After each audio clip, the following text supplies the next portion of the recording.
بزم کے آگے بڑھاتے ہوئے بلا تمہید، بلا تاخیر اور بلا تعریف اپنے عزیز دوست بلکہ ہمارے اور آپ کے چہیتے جو کسی تعریف اور کسی پہچان کے محتاج نہیں ہیں، اب میں ان کو دعوت دیتا ہوں کہ جناب فضیلت الشیخ عبدالغفار صاحب سلفی وہ ڈائس پر تشریف لے آئیں اور اپنی موضوع کی وضاحت کریں۔ فضیلت الشیخ عبدالغفار صاحب سلفی۔ السلام علیکم ورحمۃ اللہ وبرکاتہ۔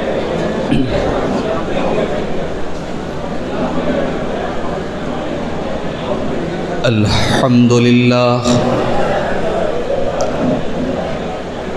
نحمده ونستعینه ونستغفره ونعوذ باللہ من شرور انفسنا ومن سیئات اعمالنا من يهده الله فلا مضل له ومن يضلل فلا هادي له واشهد ان لا اله الا الله وحده لا شريك له واشهد ان محمدا عبده ورسوله یا ایہا الذین آمنوا اتقوا اللہ حق تقاته ولا تموتن الا وانتم مسلمون یا ایہا الناس اتقوا ربکم الذی خلقکم من نفس واحدہ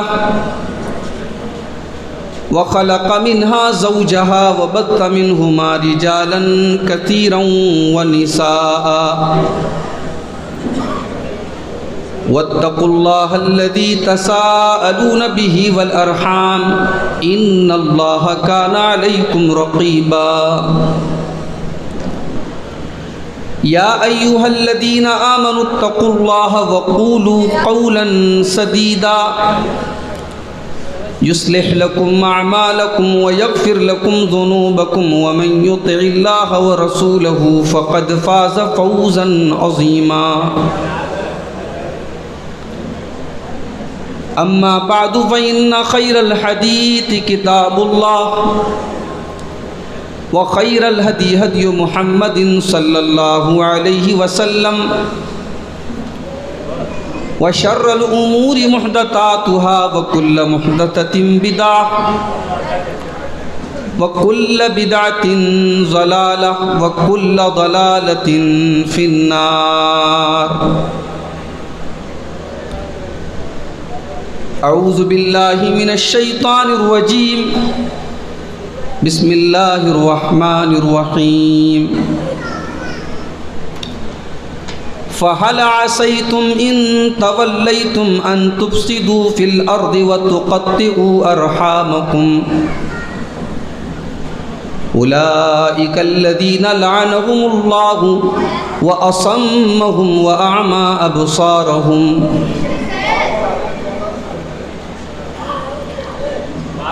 محترم علماء کرام، بزرگوں اور دوستوں، نوجوان ساتھیوں، پردہ نشین ماؤں اور بہنوں، پیارے بچوں، یہ موسم سچ پوچھئے تو جلسے اور پروگراموں کا موسم نہیں ہے۔ کبھی بھی بارش ہو سکتی ہے، اس لیے عموماً اس طریقے کے موسم میں دینی پروگرام، جلسے وغیرہ نہیں ہوتے، لیکن قابل مبارکباد ہیں ہمارے وہ تمام احباب، وہ نوجوان ساتھی جنہوں نے آج کے اس پروگرام کا بیڑا اٹھایا، اور جب انہیں یہ لگا کہ پروگرام کھلے میدان میں کرنا رسکی ہوگا تو یہ شادی ہال انہوں نے بک کیا، اور بڑا خوبصورت مجمع، بڑا پرسکون مجمع میرے سامنے بیٹھا ہوا ہے۔ ابھی آپ نے بڑا اچھا خطاب سماعت کیا نوجوانوں کی ذمہ داریوں کے تعلق سے ہمارے برادر عزیز شیخ عبداللہ محمدی صاحب کا مجھے جو عنوان ملا ہے، آپ نے شاید پوسٹر پہ بھی دیکھا ہوگا، صلہ رحمی کا کیا مطلب ہے اور اسلام کے اندر صلہ رحمی کی کیا پوزیشن ہے، صلہ رحمی کا کیا مقام ہے شریعت کے اندر۔ دیکھیے، صلہ رحمی یہ اردو کا لفظ ہے۔ صلہ کے معنی ہوتے ہیں جوڑنا، اور رحم کے معنی ہوتے ہیں رشتہ داری۔ تو گویا کہ سیدھے سیدھے صلہ رحمی کا مطلب رشتہ داری کو جوڑنا۔ اب یہ رشتہ داری کسی بھی طریقے کی رشتہ داری، ہمارا خون کا رشتہ ہو، ہمارا سسرالی رشتہ ہو، خاندان کے اعتبار سے ہمارا رشتہ ہو، رشتہ داری کی جتنی کیٹیگریز ہیں، جتنی ویرائٹیز ہیں، وہ سب اس لفظ میں آ جاتی ہیں۔ اور جب ہم یہ لفظ بولتے ہیں صلہ رحمی، تو اپنے رشتہ داروں کو فائدہ پہنچانے کے جتنے طریقے، وہ تمام کے تمام طریقے اس لفظ کے اندر آ جاتے ہیں۔ اور اسلام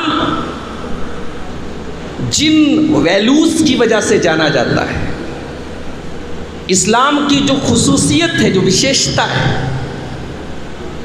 اسلامی کلچر کی جو وشیشتا ہے، اس میں سے ایک یہ ہے کہ اسلام صلہ رحمی کی تعلیم دیتا ہے۔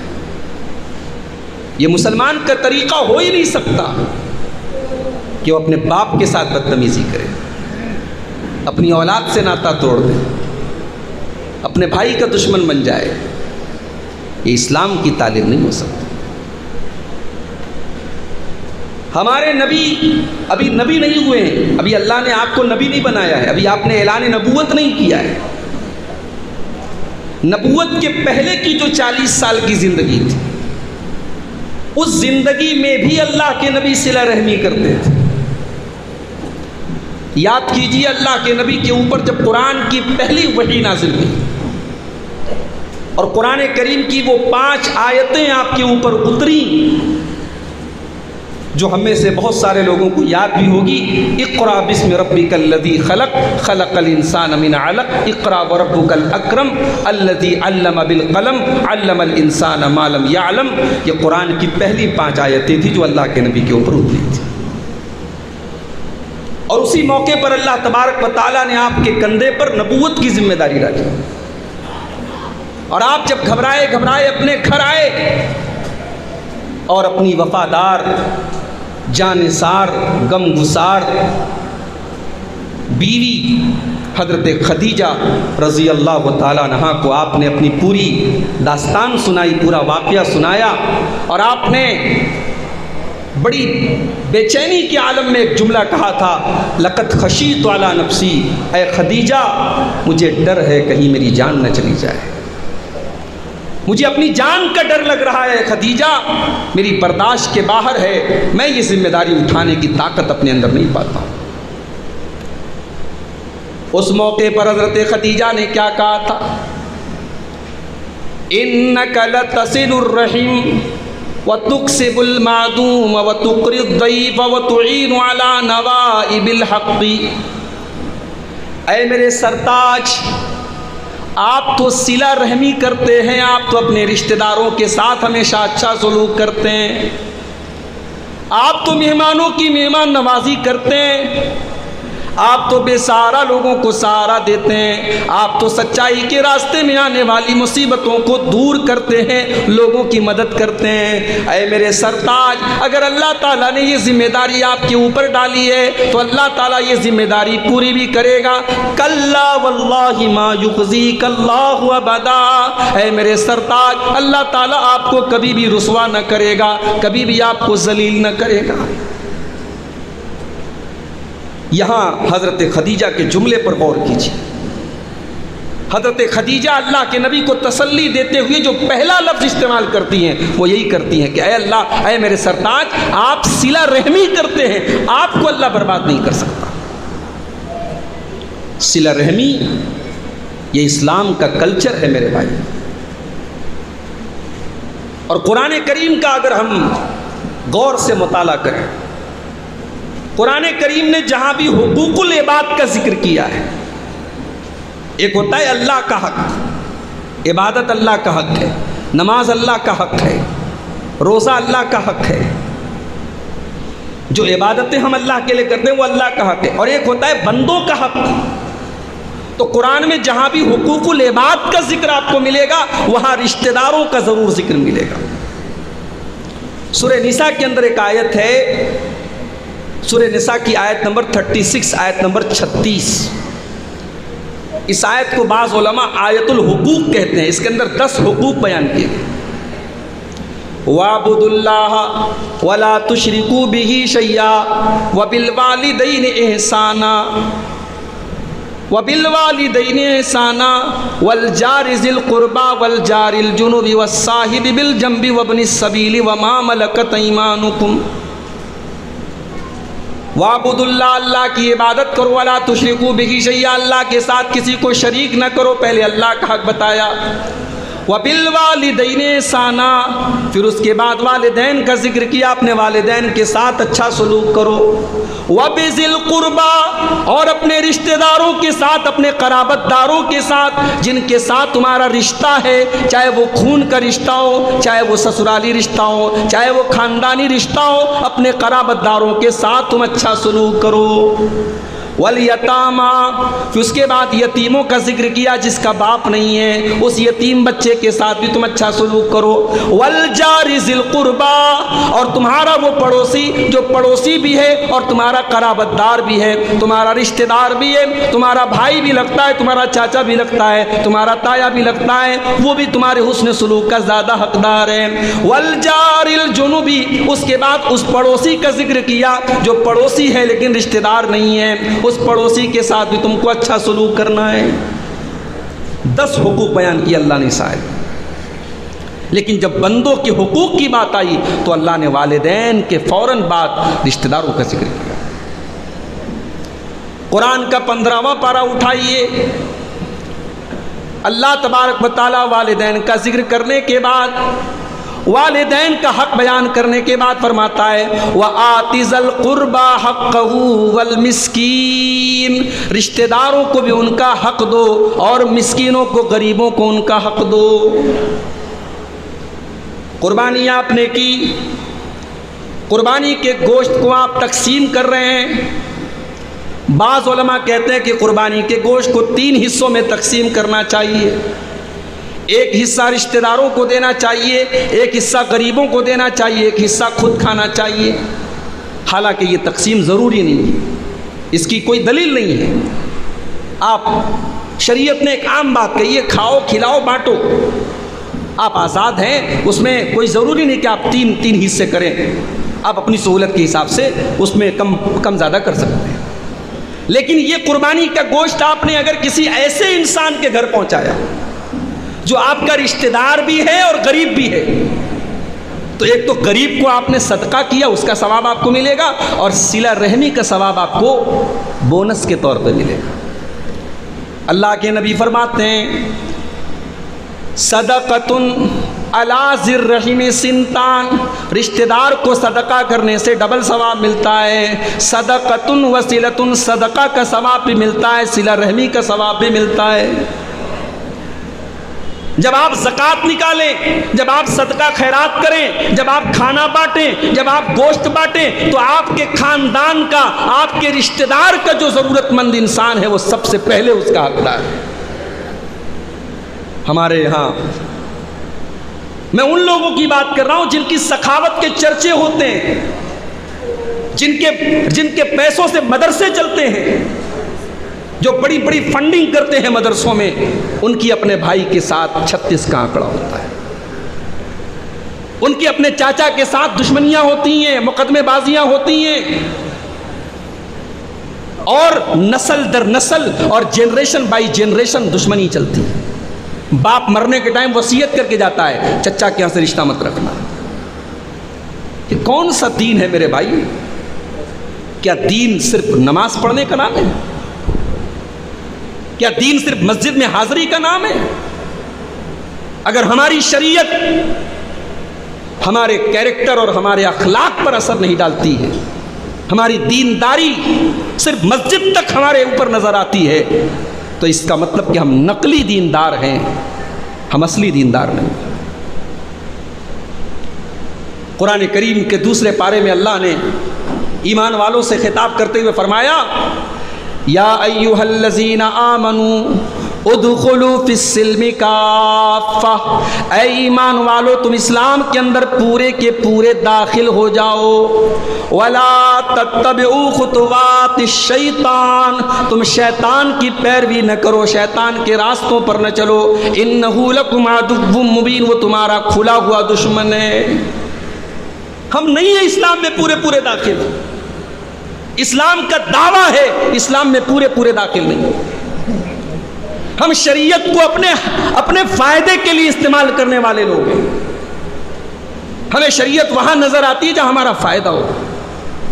یہ یہودیوں کا طریقہ تھا، یہ اہل کتاب کا طریقہ تھا۔ اللہ نے قرآن میں سب بیان کر دیا ہے۔ یہ جو دین کا بٹوارا کرتے ہیں نا، اپنے مطلب کے لیے دین کو لیتے ہیں، اللہ نے اس کو بھی قرآن میں بیان کر دیا ہے۔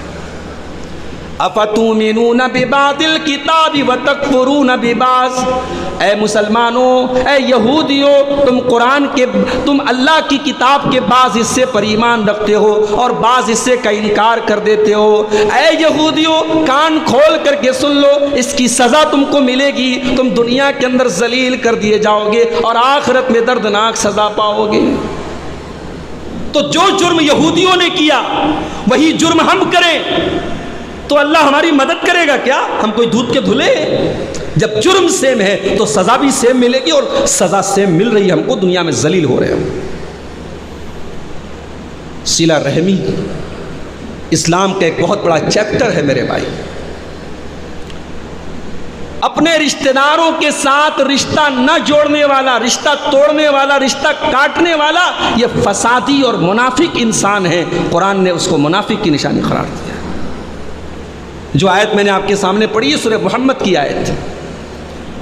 آپ کو پتا ہے قرآن میں ایک سورت ہمارے نبی کے نام سے بھی، سورہ محمد، بڑی پیاری سورت ہے، کبھی پڑھیے، بڑا اچھا لگتا ہے۔ اس میں اس کی تلاوت میں بڑی لذت ملتی ہے۔ تو پورے قرآن میں لذت ملتی ہے، لیکن قرآن کی کچھ سورتوں میں ایک الگ ریدم ہے۔ سورہ محمد کسی اچھے قاری کی آواز میں کبھی پڑھی، بڑا اچھا لگتا ہے۔ اللہ نے فرمایا فَهَلْ عَصَيْتُمْ إِن تَوَلَّيْتُمْ أَن تُفْسِدُوا فِي الْأَرْضِ وَتُقَطِّعُوا أَرْحَامَكُمْ، اے منافقو، تمہیں اگر زمین کے اندر حکومت مل جائے گی، پاور مل جائے گا، تو تم ایک ہی کام کرو گے، تم فساد مچاؤ گے، تم زمین کے اندر فساد مچاؤ گے۔ وَتُقَطِّعُوا أَرْحَامَكُمْ، اور اپنے رشتہ داروں کے ساتھ تم قطع رحمی کرو گے، اپنے رشتہ داروں سے رشتے تم کاٹو گے۔ اولئک الذین لعنہم اللہ، اپنے رشتہ داروں کے ساتھ جو لوگ قطع رحمی کرتے ہیں، اپنے رشتہ داروں سے رشتہ کاٹ لیتے ہیں، اللہ تعالیٰ فرماتا ہے ان لوگوں کے اوپر اللہ کی لعنت برستی ہے۔ وَأَسَمَّهُمْ، اور اللہ ایسے لوگوں کو بہرا کر دیتا ہے۔ وَأَعْمَى أَبْصَارَهُمْ، اور ان کو اندھا کر دیتا ہے۔ کیا مطلب؟ اندھا اور بہرا کر دیتا ہے، کیا مطلب؟ دنیا کے حساب سے تو آنکھیں ہوتی ہیں، سچائی نہیں نظر آتی۔ دنیا کے حساب سے کان ہوتے ہیں مگر سچائی سن نہیں سکتے، حق بات کو سننے سے بہرے ہو جاتے ہیں اور حق بات کو دیکھنے سے اندھے ہو جاتے ہیں۔ یہ بہت بڑا جرم ہے میرے بھائی، قطع رحمی کرنا، اپنے رشتہ دار سے رشتہ کاٹنا، رشتہ توڑنا، یہ جہنمیوں کی نشانی ہے۔ جانتے ہو رشتہ داری کو عربی میں رحم بولتے ہیں، اور بچہ جہاں سے پیدا ہوتا ہے اس پلیس کو، جس کو انگلش میں وارم بولتے ہیں، وارم، WOMB، وارم، اس کو بھی عربی میں رحم بولتے ہیں۔ تو اس کو کیوں رحم بولتے ہیں؟ تو علماء نے کہا کہ چونکہ بچہ جب پیدا ہوتا ہے تو سارے لوگوں کا محبوب ہوتا ہے، اس کے اوپر رحم کیا جاتا ہے۔ بھائی بڑے ہو گئے تو الگ بات ہے، دشمنی ہوگی، بچے سے کوئی دشمنی نہیں کرتا ہے، بچے سے سب پیار کرتے ہیں۔ تو چونکہ سب اس پر رحم کرتے ہیں، تو بچے کی پیدائش کی جو جگہ ہے اس کو عربی میں رحم بولتے ہیں۔ اور جب اللہ تبارک و تعالیٰ نے ساری کائنات کو پیدا کیا تو صحیح بخاری اور صحیح مسلم کی حدیث ہے، اللہ کے نبی فرماتے ہیں کہ رحم کھڑا ہو گیا، رشتہ کھڑا ہو گیا، اور رشتہ نے اللہ سے کہا کہ اے میرے رب، میں تیری پناہ میں آ رہا ہوں، اب مجھے تیری پناہ چاہیے۔ تو اللہ نے فرمایا اما ترضین ان اصل من وصلکی واقطع من قطعکی، اے رشتہ، اے رحم۔ اچھا، اللہ تبارک و تعالیٰ تو ہر چیز پر قادر ہے، اللہ رشتہ داری کو زبان دے گا، اور رشتہ داری بول رہی ہے قیامت کے دن۔ رشتہ داری اس دن بولی جس دن اللہ نے ساری کائنات کو پیدا کیا۔ تو رشتہ داری نے کہا کہ اللہ میں تیری پناہ لیتی ہوں، تو اللہ نے کہا کہ جو تجھ کو جوڑے گا میں اسے جوڑوں گا، اور جو تجھے کاٹے گا میں اسے کاٹوں گا۔ یہ کتنی خطرناک بات ہے۔ رشتہ داری کو توڑنے والا، رشتہ داری کو کاٹنے والا اللہ سے اپنا تعلق توڑ رہا ہے، اپنے بھائی سے ناراض ہو کے بیٹھنے والا، اپنے خاندان سے دشمنی رکھنے والا، چاہے کسی بھی بنیاد پر ہو، زمین، جائیداد، روپیہ، پیسہ، نام، ایگو، ناک، کسی بھی بنیاد پر آپ نے اپنے رشتہ داروں سے رشتہ توڑ کے آپ بیٹھے ہیں، آپ نے اللہ سے اپنا رشتہ توڑ کے بیٹھے، رشتہ توڑ کے بیٹھے ہیں۔ کتنی خطرناک بات ہے۔ اللہ نے پناہ دی ہے رشتہ داری، ہم کون ہوتے توڑنے والے؟ اسی لیے اللہ کے نبی بڑے صاف الفاظ میں کہتے ہیں لا يدخل الجنت قاطع رحم، جنت میں کوئی رشتہ توڑنے والا داخل نہیں ہو سکتا۔ جو رشتوں کو کاٹے، جو رشتوں کو جو توڑے، وہ جنت میں داخل نہیں ہو سکتا۔ اور ایک اور حدیث میں، ابو داؤد کی صحیح حدیث ہے، اللہ کے نبی فرماتے ہیں 2 گناہ ایسے ہیں جن کی سزا اللہ تعالیٰ دنیا ہی میں دے دیتا ہے، آخرت میں تو جو ملے گی ملے گی، 2 گناہ ایسے ہیں جن کی سزا اللہ تبارک و تعالیٰ دنیا میں دے گا۔ مثل البغی، ایک تو ظلم کی سزا، کسی پر ظلم کرو گے دنیا میں سزا ملے گی، وقطیعۃ الرحم، اور رشتوں کو کاٹنے کی سزا اللہ دنیا میں دے دے گا۔ بہت خطرناک معاملہ ہے میرے بھائی۔ کاٹنے کا اتنا نقصان ہے، اور جوڑنے کا فائدہ یہ ہے کہ آپ جب رشتہ داروں پر خرچ کریں گے، رشتہ داروں کو دیں گے، رشتہ داروں کی مدد کریں گے، آپ کی زکوٰۃ رشتہ داروں کو جائے گی، آپ کا صدقہ رشتہ داروں کو جائے گا، آپ کی قربانی کا گوشت رشتہ داروں کو جائے گا، آپ کے کاروبار میں برکت ہوگی، آپ کی عمر میں برکت ہوگی۔ بخاری اور مسلم کے الفاظ ہیں، اللہ کے نبی فرماتے ہیں من سرہ ان یبسط لہ فی رزقہ وینسع لہ فی اثرہ فلیصل رحمہ، جو یہ چاہتا ہے کہ اس کی روزی روٹی میں برکت ہو اور اس کی عمر بڑھا دی جائے، تو وہ اپنے رشتہ داروں کے ساتھ صلہ رحمی کرے۔ اب یہاں پہ 1 سیکنڈ کے لیے رک جائیے۔ قرآن کہتا ہے فَإِذَا جَاءَ أَجَلُهُمْ لَا يَسْتَأْخِرُونَ سَاعَةً وَلَا يَسْتَقْدِمُونَ، جب تمہاری موت کا ٹائم آ جائے گا، ایک پل کے لیے تم پہلے نہیں مر سکتے، ایک پل بعد میں تم نہیں مر سکتے۔ اے اللہ، ہماری عمر 40 سال ہے، اور تیرے نبی فرما رہے ہیں کہ جس کو جو عمر میں بڑھوتری چاہتا ہو، جو یہ چاہتا ہو کہ عمر بڑھا دی جائے، وہ اپنے رشتہ داروں کے ساتھ اچھا سلوک کرے۔ اے اللہ، یہ بات تو سمجھ میں نہیں آتی۔ جب عمر میری 40 سال لکھ دی گئی، تو 40 سال کے بعد تو مجھے موت آ جانی ہے، میں 1 سیکنڈ زندہ نہیں رہ سکتا، تو پھر رشتہ داری جوڑنے کا مجھے کیا بینیفٹ ملے گا، کیا فائدہ ملے گا؟ بات سمجھ میں آئی؟ سوال سمجھ میں آیا؟ اب اس کا 3 جواب ہے۔ پہلا جواب تو یہ ہے کہ عمر آپ کی 40 ہی سال رہے گی، مگر اللہ برکت دے دے گا، اور برکت جو ہے وہ کیلکولیٹر میں کیلکولیٹ نہیں کی جا سکتی۔ برکت کوئی وہ پلس مائنس اور ملٹی پلائی اور ڈیوائڈ ہونے والی چیز نہیں ہے، برکت محسوس کی جانے والی چیز ہے۔ برکت یہ ہے کہ اللہ تبارک و تعالیٰ آپ سے 40 سال کی عمر میں وہ کام لے لے جو دوسروں سے 100 سال کی عمر میں اللہ تعالیٰ نہیں لے سکتا۔ کتنے بڑے بڑے علماء ہیں، آپ حیرت کریں گے، ان کا انتقال بہت کم عمر میں ہوا تھا۔ بعض صحابہ ایسے ہیں جن کا انتقال 30 سال کی عمر میں ہوا تھا۔ حضرت سعد بن معاذ رضی اللہ تعالیٰ عنہ 30 سال کی عمر میں انتقال ہوا تھا، مگر ان کی موت پر اللہ کے نبی کہتے ہیں اللہ کا عرش ہل گیا۔ 30 سال کی عمر میں اللہ نے یہ مقام دے دیا۔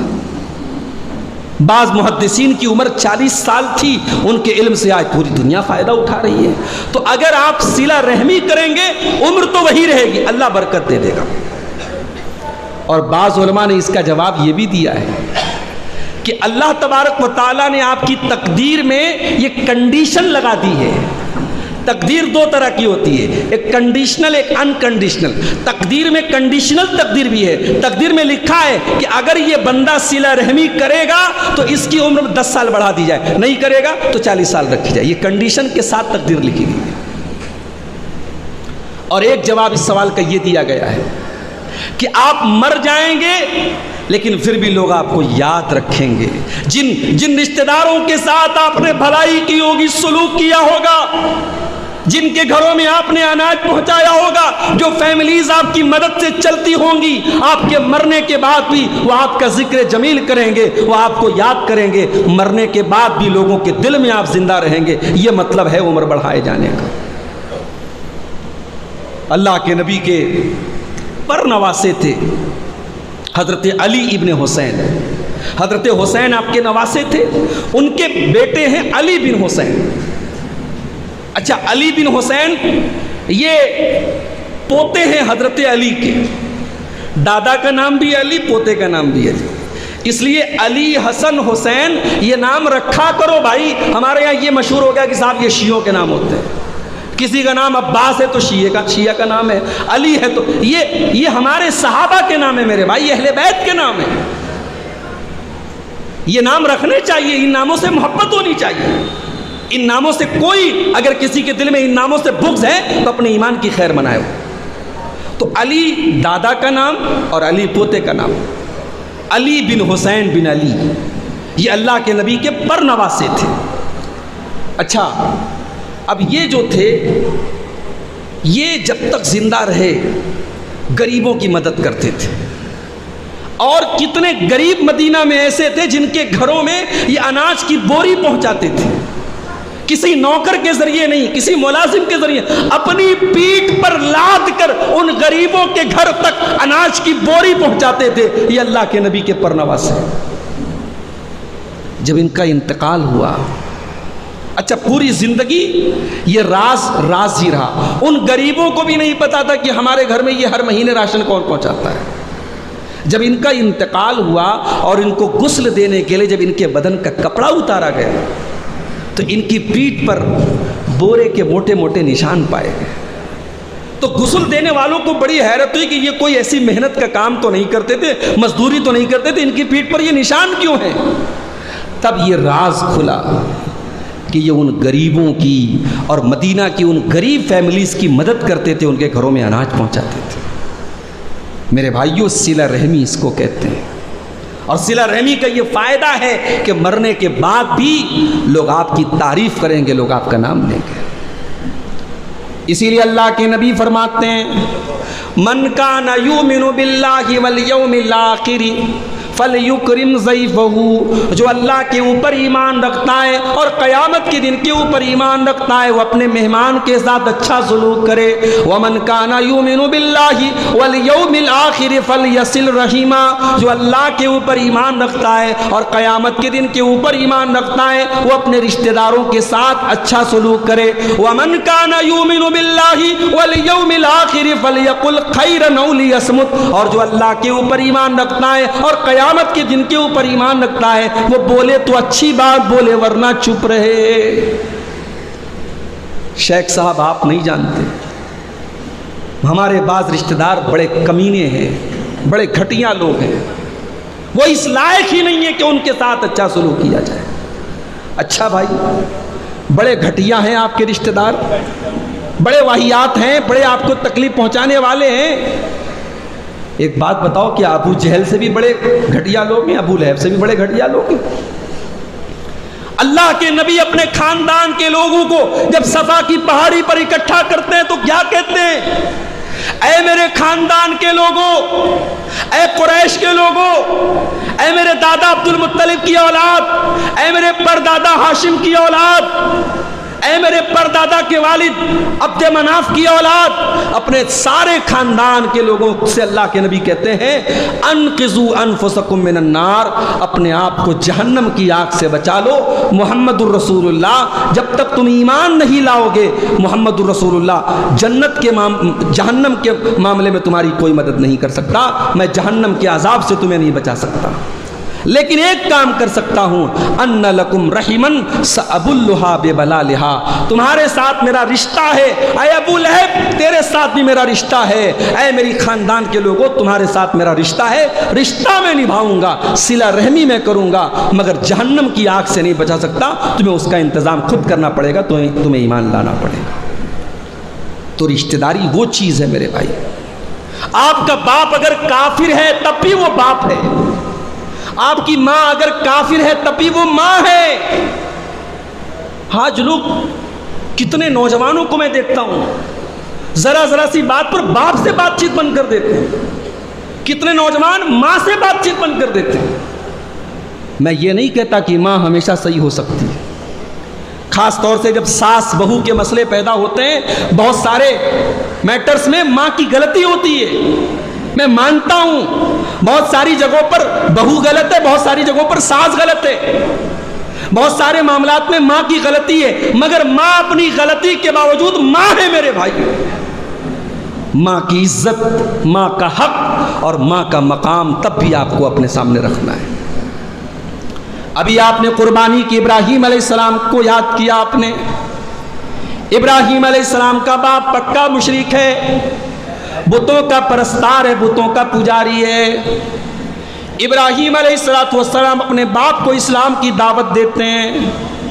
قرآن کا 16واں پارہ اٹھاؤ، سورہ مریم کی آیتیں۔ ابراہیم اپنے باپ کو جب توحید کی دعوت دیتے ہیں، اپنے باپ کو پورے ادب کے ساتھ، پورے احترام کے ساتھ، پورے سمان کے ساتھ اس سے بات کرتے ہیں۔ یا ابتی لم تعبد ما لا يسمع ولا يبصر ولا يغني عنك شيئا، اے ابا جان آپ کیوں ایسی چیزوں کی عبادت کرتے ہیں جو فائدہ نہیں پہنچا سکتی، جو نقصان نہیں پہنچا سکتی، جو سن نہیں سکتی، جو دیکھ نہیں سکتی۔ یا ابتی لا تعبد الشیطان، اے ابا جان آپ شیطان کی عبادت مت کیجئے۔ یا ابتی انی اخاف ان یمسک عذاب من الرحمن، اے ابا جان مجھے ڈر لگ رہا ہے کہیں اللہ کا عذاب آپ کے اوپر نازل نہ ہو جائے۔ ابراہیم کا باپ مشرک ہے میرے بھائی، مگر ابراہیم اپنے باپ سے ادب کے ساتھ بات کر رہے ہیں، تمیز کے ساتھ بات کر رہے ہیں۔ تمہارے باپ نے تمہارے ساتھ چلو مان لیا کچھ ناانصافی کر دی، باپ حساب دے گا اللہ کی بارگاہ میں، لیکن تمہیں یہ حق نہیں پہنچتا کہ تم اپنے والد کا احترام نہ کرو، تم اپنے والد کے ساتھ بدتمیزی کرو، اپنے والد کو ان کے مقام سے گرانے کی کوشش کرو، تمہیں یہ زیب نہیں دیتا، تمہارے لیے جائز نہیں۔ دنیا کا سب سے بڑا پاپ ہے شرک۔ اللہ قرآن میں کہتا ہے تمہارے والدین اگر شرک کرنے کی بھی تم کو تعلیم دیں تو ان کی یہ غلط بات مت مانو، لیکن دنیا میں ان کے ساتھ اچھا سلوک ہو۔ وَإِن جَاهَدَاكَ عَلَىٰ أَن تُشْرِكَ بِي مَا لَيْسَ لَكَ بِهِ عِلْمٌ فَلَا تُطِعْهُمَا وَصَاحِبْهُمَا فِي الدُّنْيَا مَعْرُوفًا، تمہارے والدین اگر تمہیں شرک کرنے کی تعلیم دیں، تمہیں شرک کرنے پر مجبور کریں، ان کی یہ بات مت مانو، لیکن دنیا میں ان کے ساتھ اچھا سلوک کرو۔ حضرت سعد بن ابی وقاص رضی اللہ تعالیٰ عنہ کی ماں جو تھی یہ کافر تھی، مشرک تھی، اور یہ مسلمان ہو گئے تھے۔ تو ان کی ماں نے ان کو ایموشنلی بلیک میل کرنے کے لیے کہا کہ اگر تو نے محمد کا دین نہیں چھوڑا تو میں کچھ نہیں کھاؤں گی، کچھ نہیں پیوں گی، اناج کا ایک دانہ حرام، پانی کا ایک قطرہ میرے لیے حرام۔ اب قسم کھا لی ماں نے، قسم کھا لی۔ اب یہ ظاہر ہے اللہ کے رسول کے صحابی ہیں، یہ اسلام کیسے چھوڑ سکتے ہیں؟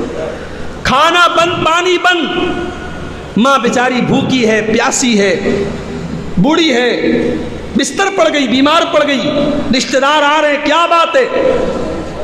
پتہ چلا کہ بیٹے کی وجہ سے کچھ کھا نہیں رہی، کچھ پی نہیں رہی. جو رشتہ دار آ رہا ہے حضرت سعد کو برا بھلا کہہ کے جا رہا ہے، تیری وجہ سے تیری ماں موت کی کگار پہ پہنچ گئی. جب حضرت سعد نے دیکھا کہ اب میری ماں بالکل آخری سرے پر پہنچ گئی ہے، اب اگر اس نے پانی نہیں پیا تو مر جائے گی، تو حضرت سعد اپنی ماں سے کہتے ہیں امی جان لو کانت لکی مئت نفس، اگر آپ کو اللہ تعالیٰ 100 جان دے دے، اے میری ماں میں آپ سے بہت زیادہ محبت کرتا ہوں، لیکن اللہ کی قسم اگر اللہ تعالیٰ آپ کو 100 جان دے دے اور ایک ایک جان ایک ایک کر کے آپ کے بدن سے نکلتی چلی جائے، اور تب بھی آپ مجھ سے کہیں کہ بیٹا تو میرے لیے اسلام کو چھوڑ دے، محمد کے دین کو چھوڑ دے، اے میری ماں میں اسلام کو چھوڑنے کے لیے تیار نہیں ہوں. اسلام سے بڑھ کے کچھ نہیں. کاش یہ بات ہم نے سمجھی ہوتی. اگر یہ ہم نے سمجھی ہوتی تو آج ہماری قوم کی لڑکیاں آج اسلام کو چھوڑ کر کے مرتد نہ ہوئی ہوتی. ہمارے گھروں میں اسلام کی کیا ویلو ہم نے رکھی ہے کہ ہماری جوان بیٹیاں اسکول اور کالج اور یونیورسٹی کے ماحول میں جانے کے بعد اتنی آزاد ہو جائیں کہ اسلام کو چھوڑنے کے لیے تیار ہو جائیں. اس کا مطلب کہ کہیں نہ کہیں پانی مر رہا ہے میرے بھائی. اس کا مطلب کہ کہیں نہ کہیں ہمارے گھروں میں اسلام کی پریکٹس ویسی نہیں ہو رہی جیسی ہونی چاہیے. اسلام تو دلوں پر راج کرنا چاہیے، اسلام کا تعلق تو دلوں سے ہونا چاہیے. جسم کی بوٹی بوٹی نوچ دی جائے مگر انسان اسلام کو نہ چھوڑے. اسلام اتنا مضبوط ہونا چاہیے. کہا کہ میری ماں بہت محبت کرتا ہوں تجھ سے، تیرے بدن کے اندر 100 جان اگر چلی جائے اور 100 جان ایک ایک کر کے نکلتی چلی جائے تب بھی میں اسلام کو چھوڑنے والا نہیں ہوں. میرے بھائیوں یہ ہے صلہ رحمی کہ رشتہ داری کا اور صلہ رحمی کا آپ کو خیال رکھنا ہے، لیکن اگر ماں باپ مشرک ہیں ان کی غلط بات کو نہیں ماننا ہے تب بھی صلہ رحمی ان کے ساتھ کرنا ہے. اور آگے بڑھیے. اچھا یہ رشتہ داری جو ہوتی کتنی پیڑھی تک چل سکتی ہے؟ ہمارے یہاں ایک کہاوت ہے کہ صاحب تیسری پیڑھی کے بعد پھر رشتہ داری نہیں رہتی. 2 پیڑھی تک لوگ نبھاتے ہیں، تیسری پیڑھی کے بعد کوئی نہیں نبھاتا. اسلام وہ دین ہے جس کا یہ کہنا ہے کہ رشتہ داری کی کوئی پیڑھی نہیں ہوتی. اگر آپ کا کوئی رشتہ دار چاہے بہت دور سے آپ کا رشتہ دار ہو، اگر وہ آپ کا رشتہ دار ہے تو اس کے ساتھ بھی آپ کو صلہ رحمی کرنا چاہیے. مثال دوں آپ کو. ایک مرتبہ اللہ کے نبی نے صحابہ سے کہا تھا، صحیح مسلم کی روایت پڑھ رہا ہوں، بڑے غور سے سنیے گا، شاید پہلی بار یہ حدیث آپ سن رہے ہوں. اللہ کے نبی نے صحابہ سے کہا تھا انکم ستفتحون ارضا، ان قریب تم ایک سرزمین کو فتح کرو گے، یسمى فیہا القیرات، جہاں قیرات کا لفظ بہت بولا جائے گا. تو جب تم اس سرزمین کو فتح کرو گے تو وہاں کے لوگوں کے ساتھ اچھا سلوک کرنا. فَإِنَّ لَهُمْ ذِمَّةً وَسِحْرًا، ان کے ساتھ ہماری ڈبل رشتہ داری ہے، ہماری رشتہ داری بھی ہے اور ہمارا سسرال بھی ہے وہاں. یہ کون سا علاقہ تھا؟ چلو گھوسیا والوں کی جنرل نالج کی پریچھا لے لیتا ہوں. یہ کون سا علاقہ تھا جہاں اللہ کے نبی نے کہا میری رشتہ داری بھی ہے، میرا سسرال بھی ہے؟ کوئی جانتا ہے؟ یہ مصر کا علاقہ تھا. یہ اللہ کے نبی نے مصر کے بارے میں کہا تھا، اور مصر کے ساتھ اللہ کے نبی کی ڈبل رشتہ داری تھی.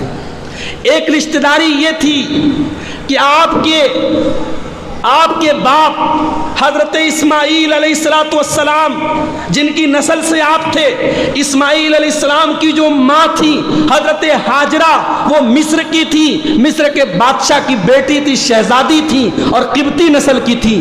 تو اللہ کے نبی کا نانیحال ایک طریقے سے وہاں پہ تھا، آپ کی رشتہ داری وہاں پہ تھی مصر میں.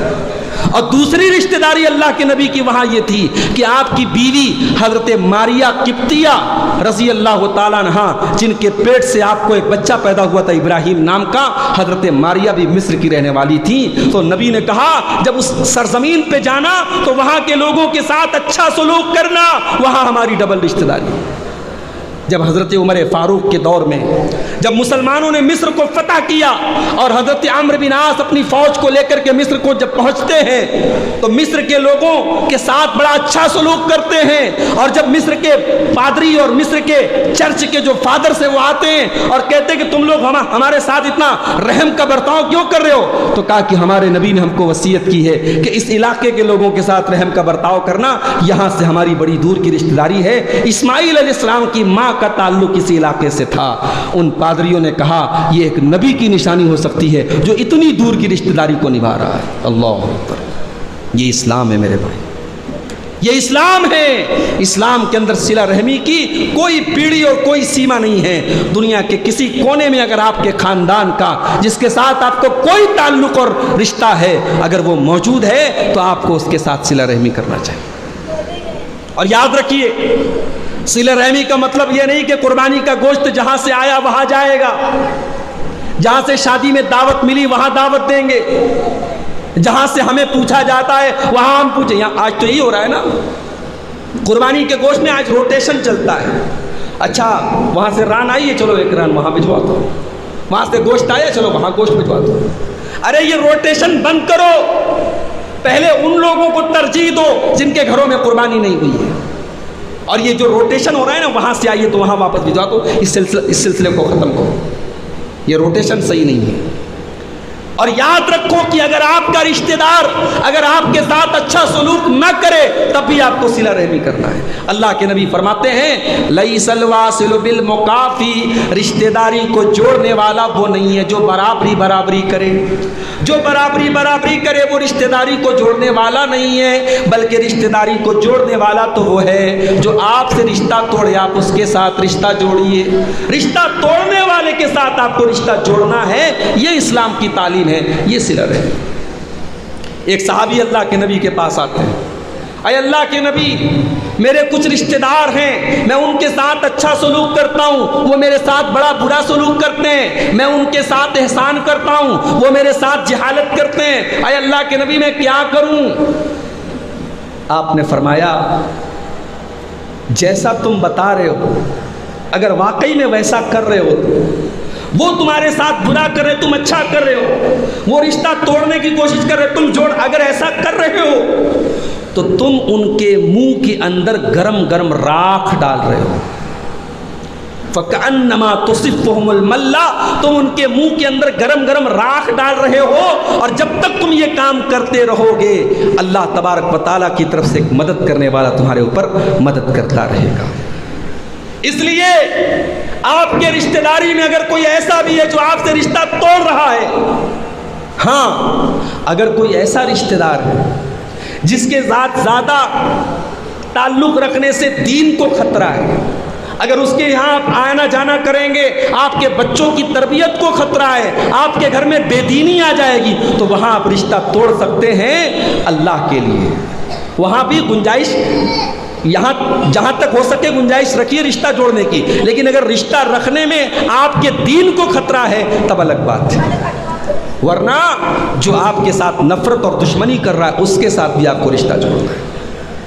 ایک مثال آپ کو دیتا ہوں، ہماری پیاری ماں، ہم سب کی پیاری ماں حضرت عائشہ رضی اللہ تعالیٰ عنہا کے اوپر جب منافقوں نے جھوٹی تہمت لگائی، میری مائیں بہنیں ذرا غور کریں، اے بچوں تھوڑا شانتی بنائے رکھو، خاموش رہو۔ جب ہماری ماں عائشہ رضی اللہ عنہا کے اوپر جھوٹی تہمت لگی تو جھوٹی تہمت لگانے والے تو سب منافق لوگ تھے، مگر 3 لوگ سچے مسلمان بھی اس میں شامل ہو گئے تھے۔ چلیے آپ کی جنرل نالج میں اضافہ کر دیتا ہوں، وہ 3 لوگ کون تھے؟ ایک تو حضرت حسان بن ثابت تھے، اور ایک اللہ کے نبی کی سالی تھی زینب بنت جہش کی بہن حمنہ بنت جہش، حسان بن ثابت، حمنہ بنت جہش، اور تیسرا نام ملتا ہے مصطح بن اساسہ کا، یہ حضرت ابو بکر صدیق کے خالہ زاد بھائی تھے، یعنی قریب کے رشتہ دار تھے یہ لوگ۔ تو منافقوں نے تو جھوٹا الزام لگایا، ان 3 مسلمانوں نے بھی اس الزام میں ہاتھ شامل کر لیا اور اس افواہ کے شکار ہو گئے۔ بہرحال جب قرآن کی آیتیں نازل ہوئی تو منافقوں کو تو چھوڑ دیا گیا، لیکن ان 3 مسلمانوں کو 80 کوڑے مارے گئے ایک پاک دامن عورت کے اوپر جھوٹا الزام لگانے کی جو سزا ہے اسلام میں۔ آج ہماری سرکار کہتی ہے کہ مسلمانوں کے سماج میں عورتوں کو بڑا ذلیل کیا گیا۔ ہماری بدعملی کی وجہ سے آج ہماری سرکاریں اور ہماری یہ فرقہ پرست پارٹیاں ہم کو تانا مارتی ہیں کہ مسلمانوں نے اسلام کے اندر عورت کو بڑا دبایا گیا ہے۔ کاش کہ ہم نے طلاق کا صحیح طریقہ سماج میں رائج کیا ہوتا۔ یہ جو طلاق بول کر کے ہم نے ایک عورت کی زندگی کو برباد کرنے کا جو طریقہ اپنے سماج میں نکالا تھا، آج اس کی قیمت ہم پورے ملک میں، پورے ہندوستان میں ہم چکا رہے ہیں میرے بھائی۔ ہماری غلطی کی وجہ سے آج اسلام بدنام ہو رہا ہے۔ ارے اسلام تو وہ دین ہے جس نے ایک عورت کے سمان کو، اس کی عزت کو یہ مقام دیا ہے کہ اگر کسی عورت کی عزت پر کوئی حملہ کرے، کوئی عورت پر جھوٹا الزام لگائے تو 80 کوڑے کی سزا اس کو ماری جائے گی۔ 3 لوگوں کو 80 کوڑے کی سزا ماری گئی۔ ان 3 لوگوں میں کون تھے؟ حضرت مصطح بن اساسہ بھی تھے جو ابو بکر صدیق کے خالہ زاد بھائی تھے اور بہت غریب تھے، بدری صحابی تھے، مہاجر صحابی تھے، اور یہ وہ صحابی تھے جن کو ہر مہینے کا راشن پانی پہنچاتے تھے حضرت ابو بکر صدیق۔ جب انہوں نے حضرت عائشہ کے اوپر جھوٹا الزام لگایا تو ابو بکر صدیق نے قسم کھائی کہ آج کے بعد میں 1 پیسہ بھی مصطح کے اوپر خرچ نہیں کروں گا، اس نے میری بیٹی کے اوپر جھوٹا الزام لگایا ہے۔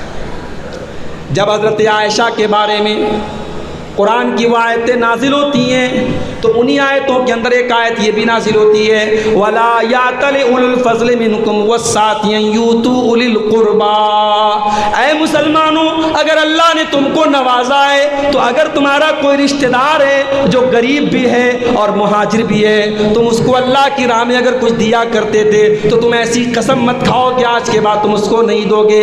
وَلْيَعْفُوا وَلْيَصْفَحُوا، بلکہ اے مسلمانوں تم معاف کر دیا کرو، تم درگزر کر دیا کرو۔ الا تحبون ان یغفر اللہ لکم، کیا تم یہ نہیں چاہتے کہ اللہ تم کو بھی معاف کر دے؟ اگر تم یہ چاہتے ہو کہ اللہ تم کو معاف کر دے تو اے مسلمانوں تم ایسی قسم نہ کھایا کرو بلکہ معاف کر دیا کرو، درگزر کر دیا کرو۔ جب یہ آیت نازل ہوتی ہے ابو بکر صدیق اس آیت کو پڑھ کر کے رونے لگتے ہیں اور کہتے ہیں اللہ ہم تو یہی چاہتے ہیں کہ تو ہم کو معاف کر دے۔ اے اللہ مصطح نے میری بیٹی کے اوپر جھوٹا الزام لگایا، اے اللہ میں اپنی قسم کو واپس لیتا ہوں اور آج کے بعد میں یہ عہد کرتا ہوں کہ جیسے پہلے میں ان کے اوپر پیسہ خرچ کرتا تھا اب بھی خرچ کرتا رہوں گا، میں ان کی مدد کرتا رہوں گا، ان کے گھر میں راشن پانی دیتا رہوں گا۔ آج ہے کسی کا کلیجہ؟ اس پوری مجلس میں کسی کا کلیجہ ہے؟ آپ کی بیٹی کے کیریکٹر پر کوئی جھوٹا الزام لگائے اور آپ اس کے گھر میں راشن پانی پہنچائیں؟ یہ صحابہ کا کلیجہ تھا میرے بھائی، صرف ایک بات پر کہ اللہ نے کہہ دیا کہ کیا تم نہیں چاہتے کہ اللہ تم کو معاف کر دے؟ اگر تم چاہتے ہو کہ اللہ تم کو معاف کر دے تو تم بھی معاف کر دیا۔ اپنے کلیجے کو تھوڑا بڑا کیجئے میرے بھائی، کلیجے کو تھوڑا بڑا کیجئے۔ صلہ رحمی کے لیے دل بڑا ہونا چاہیے۔ حضرت یوسف علیہ السلام کو دیکھو، بھائیوں نے کتنا ظلم کیا، معصوم بھائی کو لے جا کے کنویں میں ڈال دیا، باپ سے بیٹے کو دور کر دیا۔ یوسف علیہ السلام ایک پیغمبر کے بیٹے ہو کر کے مصر کے بازار میں غلاموں کی طرح بکتے رہے، کتنے زمانے تک جیل میں رہے، اور پھر وہ دور آیا کہ مصر کے بادشاہ کے تخت پر بیٹھ گئے اور بھائی بھکاری بن کر کے ان کے سامنے آ کر کے کھڑے ہو گئے۔ یوسف اگر چاہتے بھائیوں کو ذلیل کرتے، بھائیوں کو رسوا کرتے، بھائیوں سے بدلہ لیتے، بھائیوں سے انتقام لیتے، مگر یہ نبیوں کی شان نہیں ہے میرے بھائی، بدلہ لینا پیغمبروں کی شان نہیں ہے۔ یوسف علیہ السلام نے اپنے بھائیوں کو کچھ نہیں کہا، صرف ایک جملہ کہا، لا تثریب علیکم اليوم، لا تثریب علیکم اليوم، جاؤ میں تم سے کوئی بدلہ نہیں لیتا، جاؤ تم سب آزاد ہو، تم سے بدلہ لینا تو بہت دور کی بات ہے، تمہیں تانا بھی نہیں ماروں گا، تمہیں کچھ برا بھلا بھی نہیں کہوں گا، جاؤ اے میرے بھائیوں میں نے تم سب کو معاف کر دیا۔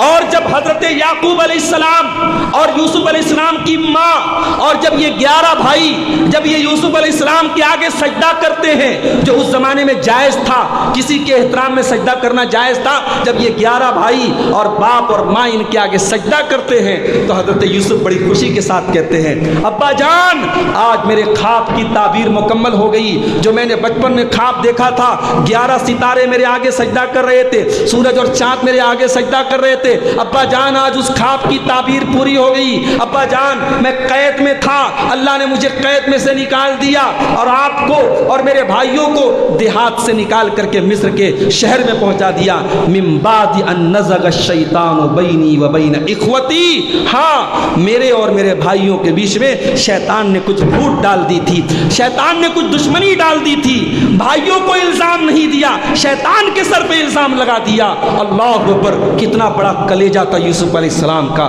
میرے بھائیوں، صلہ رحمی کے لیے تھوڑا کلیجے کو بڑا کرنا پڑے گا۔ ہمارے نبی کو دیکھو، ہمارے نبی اکرم صلی اللہ علیہ وسلم جب مکہ فتح کرتے ہیں، سارے مکہ کے کافر جنہوں نے آپ پر کتنا ظلم کیا، نماز کی حالت میں آپ کی گردن پر بچہ دانی ڈالی، نماز کی حالت میں آپ کا گلا دبانے کی کوشش کی، آپ کو مکہ سے نکلنے پر مجبور کیا، آج سب کھڑے ہوئے ہیں۔ اللہ کے نبی کو پورا پاور حاصل ہے، ایک اشارے پر گردنیں کٹ سکتی ہیں، ایک اشارے پر مکہ میں خون کی ندی بہہ سکتی ہے، لیکن اللہ کے نبی کہتے ہیں میں وہی جواب دوں گا جو میرے بھائی یوسف نے دیا تھا، اذهبوا انتم الطلقاء، جاؤ اے میرے خاندان کے قریش کے کافروں، اے قریش کے لوگوں، محمد کسی سے بدلہ نہیں لے گا، اذهبوا انتم الطلقاء، جاؤ تم سب کے سب آزاد ہو، لا تثریب علیکم اليوم، محمد کسی سے انتقام نہیں لیں گے۔ میرے بھائیوں، صلہ رحمی کرنے کے لیے تھوڑا صبر اور برداشت کا مادہ آپ کو اپنے اندر پیدا کرنا پڑے گا۔ یہ جو بات پہ آپ قسم کھا لیتے ہیں، رشتہ توڑ لیتے ہیں، رشتہ توڑنا حرام ہے، اور 3 دن سے زیادہ کسی رشتہ دار کے ساتھ تعلق توڑنا یہ منع ہے۔ اللہ کے نبی نے فرمایا کسی مسلمان کے لیے جائز نہیں کہ اپنے بھائی سے 3 دن سے زیادہ تعلق توڑ کے رکھے۔ ایک بڑا دردناک واقعہ آپ کو سنانے جا رہا ہوں، شاید آپ سن کر کے آپ کے رونگٹے کھڑے ہو جائیں کہ صحابہ کرام ہماری اور آپ کی طرح انسان تھے میرے بھائی، جیسے ہمارے اندر فیلنگز ہوتی ان کے اندر بھی فیلنگز تھی، جیسے ہمارے اندر ایموشنز ہوتے ان کے اندر ایموشن تھے، وہ بھی غصہ ہوتے تھے، وہ بھی روٹتے تھے، وہ بھی مناتے تھے۔ ایک مرتبہ حضرت عائشہ اور ان کے بھانجے عبداللہ بن زبیر میں کچھ غلط فہمی ہو گئی۔ حضرت عائشہ کی عادت تھی وہ سیونگ نہیں کرتی تھی، جو آتا تھا سب اللہ کی راہ میں صدقہ کر دیتی تھی، سب بانٹ دیتی تھی۔ ایک مرتبہ حضرت عائشہ نے اپنی کوئی زمین یا اپنا کوئی پیسہ غریبوں کو بانٹ دیا، ان کے بھانجے کو یہ برا لگ گیا۔ بھانجے کا نام کیا تھا؟ عبداللہ بن زبیر۔ اچھا، صحابہ میں 4 عبداللہ بہت فیمس ہیں، 4 عبداللہ بہت فیمس ہیں، عبداللہ بن عمر، عبداللہ بن عباس، عبداللہ بن زبیر اور عبداللہ بن مسعود۔ یہ 4 عبداللہ بہت مشہور ہیں، ان کو یاد کر لو۔ تو عبداللہ بن زبیر بڑے پائے کے صحابی ہیں، حضرت عائشہ کے بھانجے ہیں، ان کی بڑی بہن اسما کے بیٹے ہیں۔ انہوں نے بڑے غصے میں کہا کہ میں اپنی خالہ کے اوپر روک لگاؤں گا، ان کے پاس جو آتا ہے سب غریبوں میں بانٹ دیتی ہیں، میں آج کے بعد ان کو ایسا کرنے نہیں دوں گا۔ اب خالہ تو خالہ ہوتی ہے نا بھائی، خالہ ماں کے برابر ہوتی ہے، خالہ سے بھی اسی طرح ادب سے بات کیا کرو، خالہ ماں کے برابر ہوتی ہے۔ کسی کی ماں مر گئی نا تو خالہ کے ساتھ اچھا سلوک کیا کرو، خالہ کے ساتھ اچھا سلوک کرو گے تو ماں کے ساتھ جو حسن سلوک ہے اس کا ثواب ملے گا انشاءاللہ۔ تو حضرت عائشہ کو برا لگا کہ میرا بھانجا ہو کے ایسی بات بول دیا۔ انہوں نے کہا اللہ کی قسم آج کے بعد میں بات نہیں کروں، آج کے بعد میں عبداللہ بن زبیر سے بات نہیں کروں گی، تعلق نہیں رکھوں گی۔ قسم کھا لی انہوں نے، نبی کی بیوی نے قسم کھا لی۔ اب عبداللہ بن زبیر کو بعد میں احساس ہوا کہ مجھے اپنی خالہ کے بارے میں ایسا نہیں بولنا چاہیے۔ وہ گئے، انہوں نے معافی مانگنے کی کوشش کی، حضرت عائشہ نے باہر سے ہی واپس بھجوا دیا، جاؤ میں تم سے بات نہیں کرتی۔ 1 مہینہ گزر گیا، 2 مہینہ گزر گیا، 6 مہینہ گزر گیا، خالہ اور بھانجے میں بات چیت بند۔ اور ہمارے یہاں کیا ہوتا ہے، اگر بات چیت بند تو دونوں طرف یہ ہوتا ہے یار بھاڑ میں جائے وہ آدمی، اگر مجھ سے تعلق نہیں رکھتا میں بھی تعلق نہیں رکھتا، وہ شیر ہے تو میں سوا شیر ہوں۔ اگر اسے میرے ساتھ رشتہ نہیں رکھنا تو میں کون سا بھکاری ہوں، میں بھی نہیں رکھوں گا، جاؤ۔ ہمارے یہاں تو یہ ہوتا ہے۔ یہاں عبداللہ بن زبیر کو ایک احساس ہو رہا ہے کہ نہیں یار مجھ سے غلطی ہوئی ہے۔ یہ دیکھو صحابہ میں اور ہم میں یہی فرق ہے، صحابہ اپنی غلطی مان لیتے تھے، ہم اپنی غلطی کبھی نہیں مانتے۔ عبداللہ بن زبیر اب پریشان ہے کہ کیا کروں میں، تو ان کو ایک بات یہ پتا تھی کہ حضرت عائشہ ان لوگوں کی بہت عزت کرتی ہیں جو نبی کے نانیحال کے رشتہ دار ہیں، نبی کے ماموں ہیں، نبی کے نانیحال کے خاندان کے جو لوگ ہیں ان کی بہت قدر کرتی ہیں حضرت عائشہ۔ تو عبداللہ بن زبیر نے دو لوگوں کو پکڑا۔ یہ دو لوگ کون تھے؟ ان کا تعلق بنو زہرہ سے، تو حضرت آمنہ کا جو خاندان تھا بنو زہرہ، اس نسل سے، اس خاندان سے یہ لوگ تھے۔ اور عبداللہ بن زبیر نے کہا بھائی تم لوگ تھوڑا سا میرے ساتھ حضرت عائشہ کے پاس چلو، اور تھوڑا جو خالہ اور بھانجے میں جو بگاڑ ہو گیا ہے، جو دشمنی ہو گئی ہے، جو دوری ہو گئی ہے، اس کو تم دور کر دو۔ اب یہ نیک کام تھا، دونوں لوگ چلے۔ اب جب یہ دونوں لوگ پہنچے تو باہر سے انہوں نے اجازت مانگی، سلام کیا اور سلام کر کے کہا کہ اے اماں عائشہ کیا ہم اندر آ سکتے ہیں؟ اماں عائشہ نے کہا آ جاؤ اندر۔ اچھا اماں عائشہ کو پتہ نہیں کہ عبداللہ بن زبیر بھی ہیں، تو انہوں نے کہا کیا ہم سب اندر آ جائیں؟ کہ سب اندر آ جاؤ۔ جب یہ تینوں کے تینوں لوگ اندر داخل ہو گئے، بخاری کے الفاظ ہیں، اندر چادر لگی ہوئی ہے، چادر کے اس پار حضرت عائشہ ہیں، پردے کے اس پار، پردے کے اس پار یہ دونوں صحابی رک جاتے ہیں، اور عبداللہ بن زبیر پردے کے اس پار جاتے ہیں، اپنی خالہ کے گلے لگ کر کے پوٹ پوٹ کر کے رونے لگتے ہیں۔ خالہ جان غلطی ہو گئی، آپ کے بیٹے کے جیسا ہوں، آپ کا بھانجا ہوں، آپ کی بہن کا بیٹا ہوں، خالہ جان معاف کر دیجئے، اپنی قسم کو واپس لے لیجئے۔ یہ دونوں، یہ باہر سے یہ دونوں صحابی حضرت عائشہ کو وہ اللہ کے رسول کی حدیث یاد دلا رہے ہیں، اے ام المومنین اماں عائشہ آپ تو نبی کی بیوی ہیں، آپ تو نبی کی حدیثوں کو ہم سے بہتر جانتی ہیں، کیا آپ نے نبی کی وہ حدیث نہیں سنی ہے کسی مسلمان کے لیے 3 دن سے زیادہ اپنے مسلمان بھائی سے تعلق توڑنا جائز نہیں ہے؟ یہ تو آپ کا بھانجا ہے، یہ تو آپ کا رشتہ دار بھی ہے، اے اماں عائشہ اس کو معاف کر دیجئے، اے اماں عائشہ اس کو معاف کر دیجئے۔ اب ذرا سچویشن پر غور کرو میرے بھائی، کتنی ایموشنل سچویشن رہی ہوگی۔ اماں عائشہ کے گلے لگ کر کے پھٹ پھٹ کر کے رو رہے ہیں عبداللہ بن زبیر، اور یہ دونوں باہر سے حدیث سنا رہے ہیں، اور حضرت عائشہ روتے روتے کہہ رہے نہیں اللہ میں نے قسم کھائی ہے، میں اپنی قسم کو نہیں توڑ سکتی، میں نے بہت بڑی قسم کھائی ہے۔ لیکن پھر آخر حضرت عائشہ نے ہتھیار ڈالا اور اپنے بھانجے کو معاف کیا، اور ایک قسم کے کفارے کے طور پر حضرت عائشہ نے 40 غلام آزاد کیے، اور کہا، اور بعد میں بھی جب اس واقعے کو یاد کرتی تھی تو اپنے دوپٹے کو اپنے آنکھوں سے لگا کے رونے لگتی تھی، اپنے آنسو پوچھا کرتی تھی۔ میرے بھائیوں، صحابہ کرام کے درمیان بھی غصہ ہوا، ناراضگی ہوئی، مگر انہوں نے ایک دوسرے کو منا لیا۔ آج ہم حج کر لیتے، حاجی بن گئے، نمازی بن گئے، چہرے پر ماشاءاللہ شرعی داڑھی رکھ لی ہم نے، تہجد پڑھنے لگے، بھائی سے بگاڑ کر کے بیٹھے ہیں، بھتیجوں سے بگاڑ کر کے بیٹھے ہیں، چاچا سے میل جول بن کر کے بیٹھے ہیں۔ اللہ کے واسطے صلہ رحمی کرو میرے بھائی، 4 دن کی زندگی ہے، 4 دن کی زندگی ہے، اپنے رشتہ داروں کے ساتھ اچھا سلوک کر کے دنیا سے جاؤ، انشاءاللہ تمہارے کاروبار میں بھی برکت ہوگی، تمہاری روزی روٹی میں بھی برکت ہوگی، تمہاری عمر میں بھی برکت ہوگی، تمہارے گھر اور ماحول میں برکت ہوگی۔ اور جب صلہ رحمی کرو گے تو گھر اور خاندان میں الفت اور محبت بھی پیدا ہوگی، گھر اور خاندان میں الفت اور محبت بھی پیدا ہوگی۔ اللہ کے نبی ایک حدیث میں فرماتے ہیں تعلموا من انسابکم، اپنے خاندان کو پہچانو، اپنے رشتہ داروں کو پہچانو تاکہ تم ان کے ساتھ صلہ رحمی کرو۔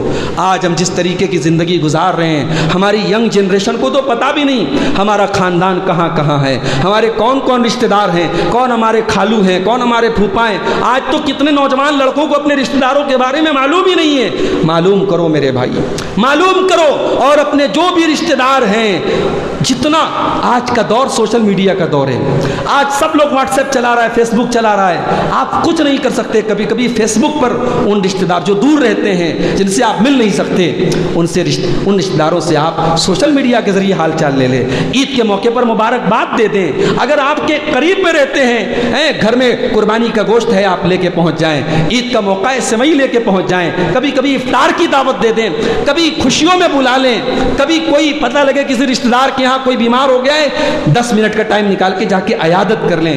ان چیزوں سے میرے بھائی محبت بڑھتی ہے. اور ایک آخری چیز بیان کر کے بات ختم کر رہا ہوں.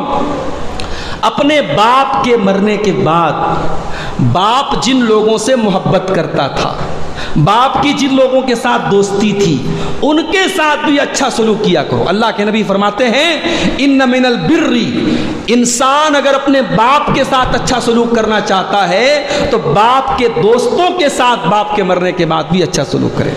ایک مرتبہ عبداللہ ابن عمر راستے میں جا رہے تھے تو ایک دیہاتی ملا ان کو. اس دیہاتی کو دیکھ کر کے عبداللہ بن عمر اپنے اونٹ سے اتر گئے اور اس کو اپنے اونٹ پر بٹھایا اور اپنی پگڑی اتار کر کے اس کو دے دیا اور کافی پیسہ ویسا بھی دیا. جب وہ چلا گیا تو عبداللہ ابن عمر کے شاگردوں نے کہا کہ یہ تو معمولی آدمی تھا, دیہاتی آدمی تھا, عربی تھا, آپ کو اتنا مہربان ہونے کی کیا ضرورت تھی؟ اس کو اونٹ پر بٹھا دیا, اپنی پگڑی دے دی, اتنا پیسہ دے دیا, اتنا کیوں کیا آپ نے؟ کہا کہ اس کا باپ میرے والد کے دوستوں میں سے تھا. اللہ اکبر.